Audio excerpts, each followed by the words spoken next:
ये घटना लगभग 1 साल पहले हुई थी। एक शांत साधारण सी रात जो धीरे धीरे एक भयानक सपने में बदल गई। यह कहानी है निहारिका की। Shanti Niketan senior secondary school में पढ़ने वाली एक साधारण सी लड़की।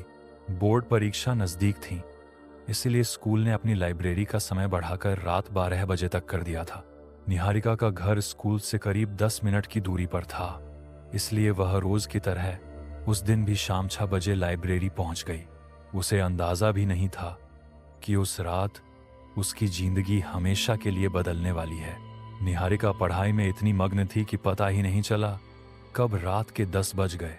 आमतौर पर 8 बजे तक लाइब्रेरी में छात्र मौजूद रहते थे, लेकिन उस रात वहां सिवाय उसके कोई नहीं था।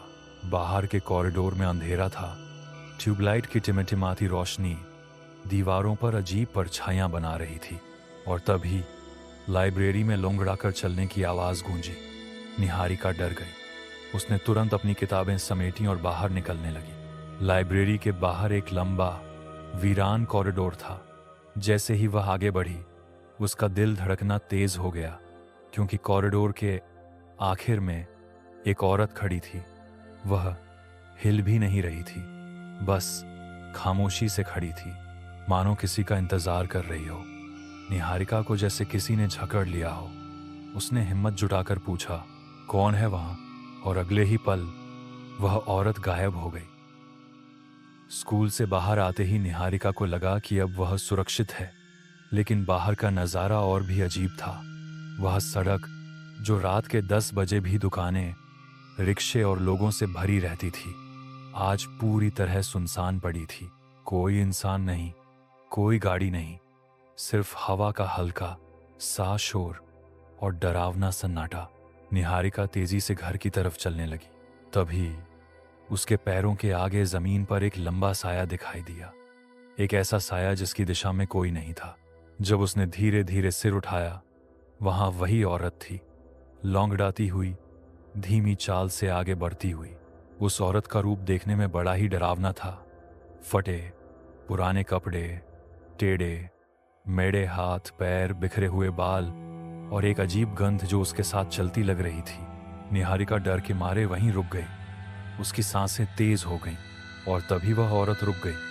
धीरे धीरे अपनी गर्दन मोड़ी और निहारिका की तरफ देखते हुए एक टूटी आवाज में पूछा, बता, मेरी बेटी को देखा है तूने?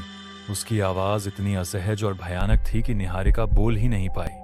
बस कांपते हुए कहीं दूर उंगली से इशारा कर दिया।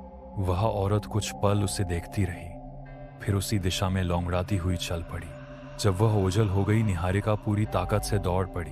वह लगभग घर पहुंचने ही वाली थी कि दूर से एक भयानक चीख आई, वो यहीं है। और उसी पल निहारिका की आंखों के आगे अंधेरा छा गया। जब वह होश में आई, वह अपने घर के कमरे में थी। उसके पड़ोसी ने उसे सड़क पर बेहोश पाया था। निहारिका ने जब सारी बात बताई तो उसके घर वाले घबरा गए, और फिर उसके पापा ने उसे एक पुरानी घटना सुनाई।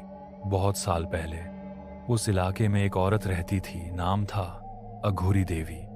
उसकी 10 साल की बेटी शांति निकेतन स्कूल में पढ़ती थी। एक दिन स्कूल गेट के पास खेलते हुए उसका एक्सीडेंट हो गया, और वही उसकी मौत हो गई।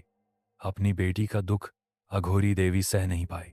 कुछ ही महीनों में वह मानसिक रूप से टूट गई, और एक रात उसने भी अपनी जान ले ली। तब से कई लोगों ने दावा किया है कि उसकी आत्मा अब भी उस इलाके में भटकती है, अपनी खोई बेटी को ढूंढते हुए, और किसी भी अकेले चलते हैं इंसान से पूछती है, मेरी बेटी तुझे दिखी क्या? ये थी शांति निकेतन स्कूल की लौंगड़ाती औरत की कहानी। अगर आपको यह डरावनी दास्तान पसंद आई हो तो वीडियो को लाइक करें, कमेंट में अपनी राय दें, और ऐसे ही भयानक किस्सों के लिए चैनल को सब्सक्राइब करें। हम फिर मिलेंगे एक नई रोंगटे खड़े कर देने वाली कहानी के साथ। तब तक सावधान रहें और अंधेरे रास्तों पर पीछे मुड़कर देखना मत भूलें।